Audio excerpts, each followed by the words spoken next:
जबाबदारीने आज बोलायचं आहे। गेली 5-10 वर्षापासून कळमनुरी विधानसभेचे असलेले आमदार संतोषरावजी बांगर यांनी एक नाटक केलेले नाटक ते नाटक मला वाटते सगळ्यांनी बघितलं असेल। त्यांचं नाटक एवढं भयानक असतंय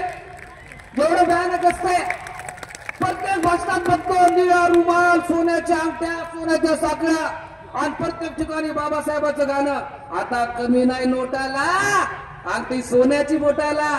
अहो भामटे आमदार साहेब विपश्यना केंद्र तुम्ही नाटक केलं आमच्या कळमनुरी तालुक्यात सौ खर्चातून त्याचं उत्तर आम्हाला कोण देणार?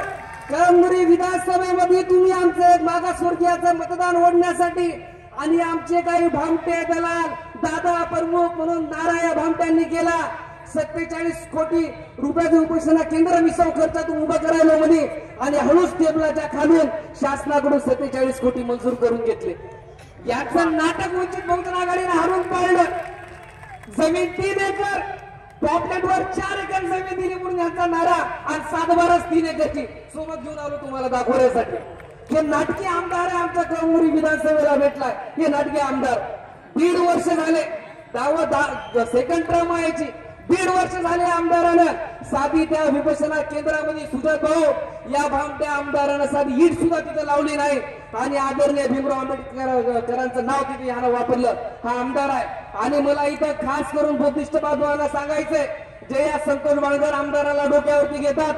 डोंगरखड्याचं प्रकरण झालं सम्यक विद्यार्थी आंदोलन प्रेरित वंचित बहुजन आघाडीचा जिल्हा महासचिव तिथला एक जातीवादी असणारा प्रस्थापित मराठा समाजातला एक सरपंच आहे। मारहाण झाली रोहन पंडितला गेली 1 वर्षामध्ये 3 वेळेस 50 लाखाचं टेंडर त्याच्या पत्रामध्ये पडलं पण आमदारांना प्रशासकीय यंत्रणा तिथे केली आणि एक बांगर नावाचा दलाल आणि भाडको कॉन्ट्रॅक्टर आहे।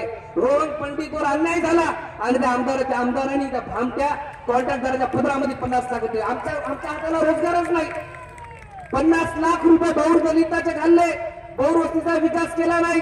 कानेगाव मधले 40 लाख रुपये काढले।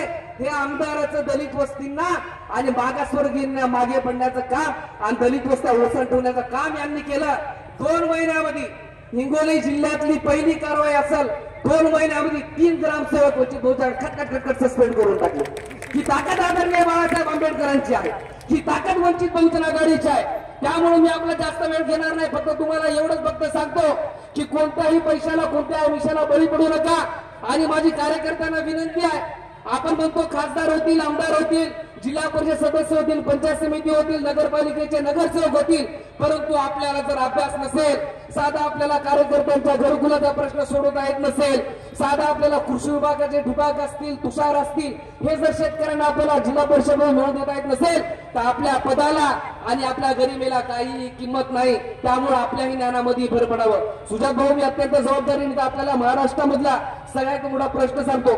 बीजेपीने 2018 मध्ये नानाजी देशमुख कृषी संजीवनी प्रकल्प योजना या महाराष्ट्रामध्ये 6,500 कोटी दिले एससी एसटी ओबीसी आणि इतर प्रवर्गाच्या विकासासाठी। आमचं दुर्दैव आहे की नानाजी देशमुख या हिंगोली जिल्ह्यातल्या शेनगाव मधल्या कडोळी गावातले रहिवासी आहेत आणि जवळपास 200 कोटीचा गैरव्यवहार या हिंगोली जिल्ह्यामध्ये झाला। आम्ही कळमनुरी तालुक्याचा प्रश्न आम्ही काढला एससी आणि एसटी बांधवांना एकही शेडनेट नाही एकही अवजार बॅग नाही। प्रस्थापिताच्या पदरात यांनी या सगळ्या योजना टाकल्या वंचित बहुजन आघाडीने उकरून काढलं आणि 4.5 कोटीचा दंड कृषी विभागाला भेटला।